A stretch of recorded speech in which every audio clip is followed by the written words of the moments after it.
All right, well, listen to this. A travel alert for north of the border. It's not something you hear every day, but recently, Americans have been warned not to head south in some cases due to the violent drug wars going on in that country. But now you've got a very different picture. Mexican officials are urging their citizens not to enter Arizona because of the controversial immigration law.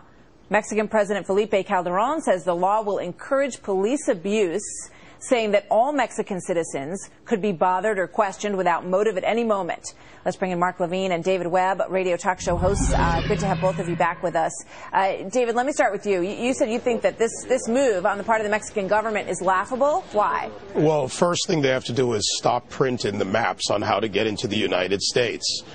It's political play. It's a political ploy. It benefits them if they get amnesty. It benefits them if we have open borders because of the billions that are sent back annually by families. You know, Mark, what do you think? I mean, there's no problem with anybody who has the correct papers crossing the Mexican border. You know, they're fine. Well, not really. You know, I've been to Mexico and I've hung out on Mexican beaches, and when I went in the ocean, I didn't bring my American passport. If American citizens were regularly stopped and harassed by Mexican police for being on beaches without passports, we would want our American State Department to issue a travel advisory. Don't go to Mexico. You're likely to be harassed if you don't have proper papers. I don't blame the Mexican government. So, Mark, what's the solution here? I mean, you have Robert Krenz, just as an example. I mean, he's become a symbol of what's going on down there. A rancher whose family ranched in Texas for the last 100 years practically. Nobody gave him a warning that somebody was about to come over into his own property on his land and kill him, because that's what the police believe happened. What about that?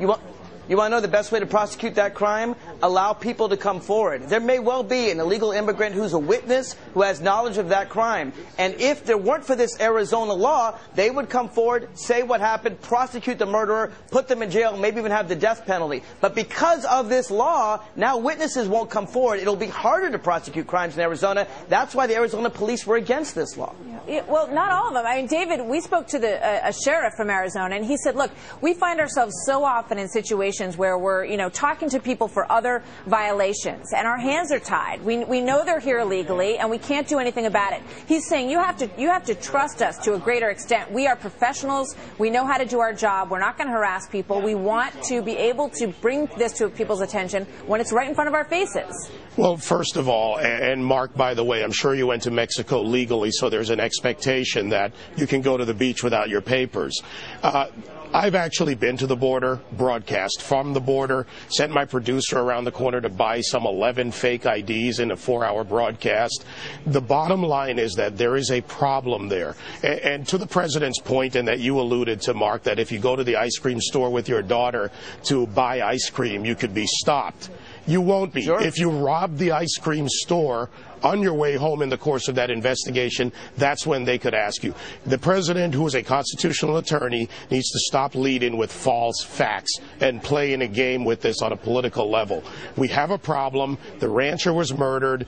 The law allows for us for prosecution, and that's our only hope there. Mark, you know, David, that's not what the law says. I want to be clear, though. The law, Section 2, 1051B, says all you have to have is lawful contact, not a lawful stop. Lawful contact with a police officer. If that police officer is in the ice cream store with you and you happen to look Mexican, they may well say, well, where are your papers? There's a reasonable suspicion. Maybe you have a few pesos in your pocket, and that would hurt the Mexican immigrant. That's fundamentally false, I was in Mexico legally, but I didn't carry my passport to the ocean. What if a Mexican goes to Arizona and doesn't carry their passport to the swimming pool? Would they be stopped? This law requires it. David, I think Mark raises a good point here. I mean, that is the concern. And I think people need reassurance that this isn't going to be handled that way. And we all know that most law enforcement is going to use reasonable suspicion in the correct way. But there's always the potential that somebody might abuse that privilege. What do you suggest about that? Well, first, there's always that potential, Martha. But let's look at what's happened. The governor has also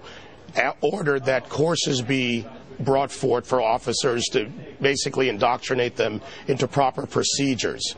And that's what we do. And finally, you know, most law enforcement officers are reasonable people. They work on the ground. They know how to work within the community. We've got to have some trust in that. There will always be an incident somewhere that brings up that point of some officer acting outside of that. But I'm going to put my faith more in well-trained law enforcement officers than in hyperbole being pushed by the president and by the left. All right. We talked to you guys a lot. So, Mark, I'm going to promise you the last word next time because we got to go. We have some breaking news. All right. But I thank you very much for being with us. Mark Levine and David Webb. Thanks, guys.